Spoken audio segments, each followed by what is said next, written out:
मैं डॉक्टर अरशद कामदार, बाल रोग तज्ञ, 42 साल से अपनी बाल रोग की प्रैक्टिस मिर्जापुर, अहमदाबाद, गुजरात में कर रहा हूं। दोस्तों, आज शाहपुर की विश्व भारती स्कूल के 3 से 10 साल के बच्चों के पेरेंट्स के साथ वर्कशॉप में हम बच्चों को कायमी सर्दी जुकाम से कैसे बचाए और क्या ध्यान रखे, इसके बारे में बातचीत करेंगे।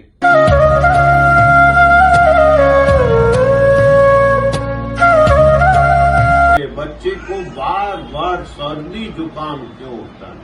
कितने का होता है? देखो, ये 70% जाता हूँ। माउंट कार्मेल में, सेंट जेवियर्स में, कोई भी अच्छी स्कूल में यही है। 70% मेरे पास भी केस आते। बच्चे को बार बार सर्दी जुकाम क्यों होता है?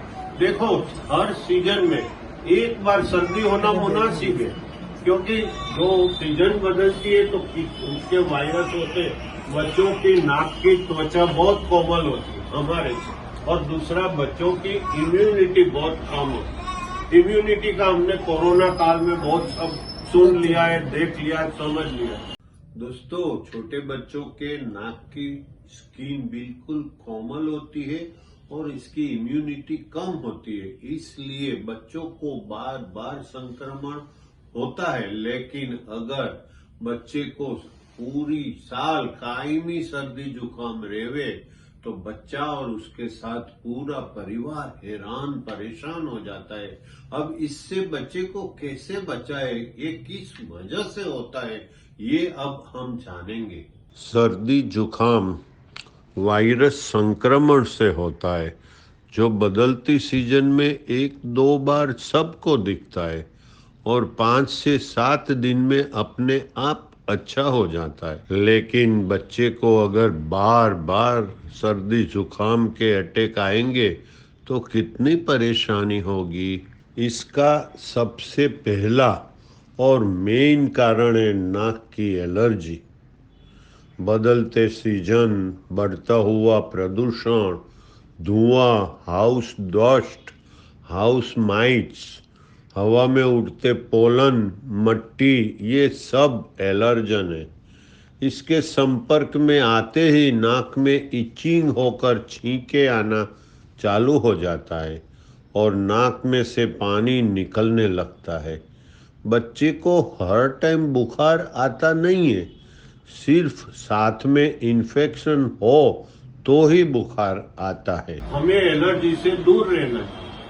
આપણને કોઈ માણસ જોડે ગમે નહીં, ફાવે નહીં, તો એનાથી ચીમનિયાથી दूर भागो भाई। આપણને फावतो नहीं। किसी को हाउस डस्ट की ज्यादा होती है, आप सब समझ लो। बच्चों में भी वही होती है, इसको अवॉइड करो। और anti allergy, only anti allergy. हर टाइम एंटीबायोटिक्स देना अच्छा नहीं है, लेकिन मैंने बहुत से डॉक्टरों के प्रिस्क्रिप्शन फाइल्स देखी है। बहुत टाइम एंटीबायोटिक्स वो अच्छी बात नहीं है। बच्चों को एंटी एलर्जिक दवाएं दे। दूसरी बात होती है वाजो मोटर राइनाइटिस। ये नवी एंटिटी है, किसी को मालूम। बच्चे का मानसिक तनाव बढ़ जाए, एग्जाम आ जाए, ये मैडम लोग बोले परीक्षा जी वांचू छे के नहीं, तैयारी छे के नहीं, फेल हो जाए और बच्चे का मानसिक तनाव बढ़ेगा। वाजो मोटर राइनाइटिस, नाक में से पानी का झरना, जैसे ही एग्जाम पूरी हो जाएगी बिल्कुल बंद। ये साइकोलॉजिकल कारण है, वाजो मोटर राइनाइटिस। उसमें कुछ करने का नहीं, बच्चे का तनाव कम करो। और दूसरी वजह है तनाव की एग्जाम के सिवा, वो तो आप दूर कर सकते हो। हस्बैंड वाइफ में धड़ाधड़ी होती है, वो आपके हाथ में है। आप अगर बच्चे के सामने धड़ाधड़ी करोगे, बच्चा तनाव में आ जाएगा कि मैं पापा के साथ रहूं कि मम्मी के, और गया काम से उसका नाक चालू हो। ऐसी नाक की एलर्जी कंट्रोल में रहना जरूरी है, वरना बच्चे के नाक में पॉलिप यानी कि नाकड़ा, या तो उसे दमा यानी कि अस्थमा के अटैक भविष्य में आ सकते हैं। ये रोग विरासत में, कुटुंब में दिखता है। अगर एलर्जन पकड़ा जाए तो उससे दूर रहना और इसके साथ एंटीहिस्टामिनिक दवाई से ही इसका इलाज हो सकता है। बच्चे के नाक के बीच में आया हुआ पर्दा अगर बांका हो उसे ट्रांसवर्स नेजल सेप्टम कहते हैं। तो भी बच्चे को कायमी सर्दी जुकाम के अटैक आते ही रहते हैं।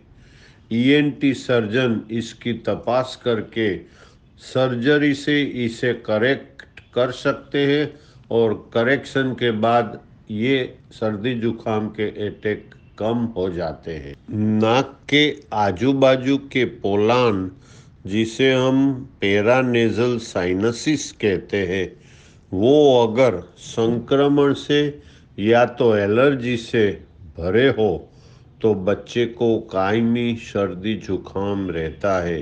ईएनटी सर्जन तपास करके ये साइनस को क्लियर करके साफ करके एंटीबायोटिक्स का कोर्स देंगे तो धीरे धीरे बच्चे की कायमी सर्दी और जुकाम कम हो जाएगा। इसकी वजह से साइनस पंचर करा के साफ कराने से बिल्कुल साफ हो। और छेली वजह आपको जान के नवाई लगेगी, अगर बच्चे का नाक एक साइड में ब्लॉक हो जाए, कोई भी सींग चली जावे, बोर का ठड़िया अंदर चला जाए, बच्चे को भी मालूम है, तो वो ही नाक में से पानी दड़का रहेगा। आपको लगेगा ये एक नाक में से पानी क्यों निकल रहा है, लेकिन फॉरिन बॉडी इनसाइड नोस्ट्री। एक ही बार ईएनटी सर्जन अंदर वैक्टिस नामक साधन डाल के यूं करेगा तो नीचे गिर जाएगा और फिर अच्छी तरह से अच्छा हो जाएगा। ऐसे छींकते बच्चे को, ऐसे कायमी सर्दी वाले बच्चे को सीधा ना सुलाए तो पोस्ट नेजल ड्रिप से सब सांस नलियों में चला। और बार बार होते हुए ऐसे एलर्जी के अटैक, इसको निग्लेक्ट मत करिए, उससे बड़पन में दमा यानी कि एलर्जिक ब्रोंकियल अस्थमा होने की संभावना है, समझ लो। और नेजल पॉलिप, नाक के नाकड़े बोलते, मसूड़े बोलते, पॉलिप हो जाए तो वो कटवाने ही पड़े।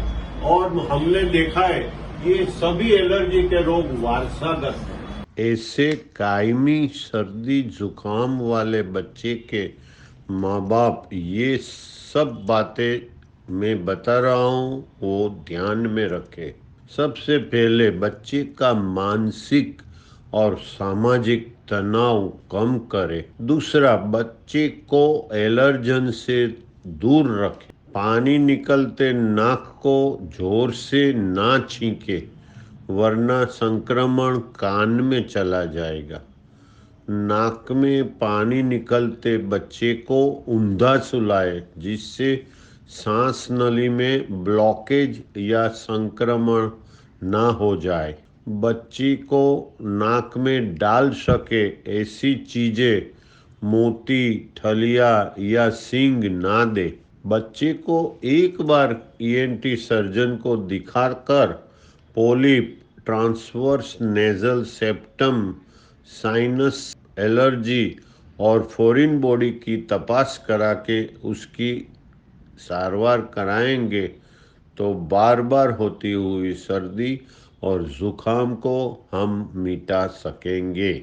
इस तरह कायमी सर्दी जुकाम वाले बच्चे को हम मैनेज करके कंट्रोल कर सकते हैं, वरना बच्चे को दमा यानी कि अस्थमा और या तो पॉलिप होने का डर रहता है।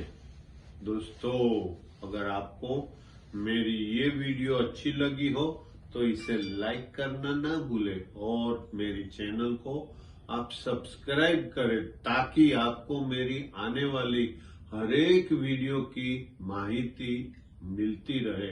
अगर आपको इस सब्जेक्ट के बारे में कुछ भी पूछना है तो मुझे इनबॉक्स में आप पूछ सकते हैं।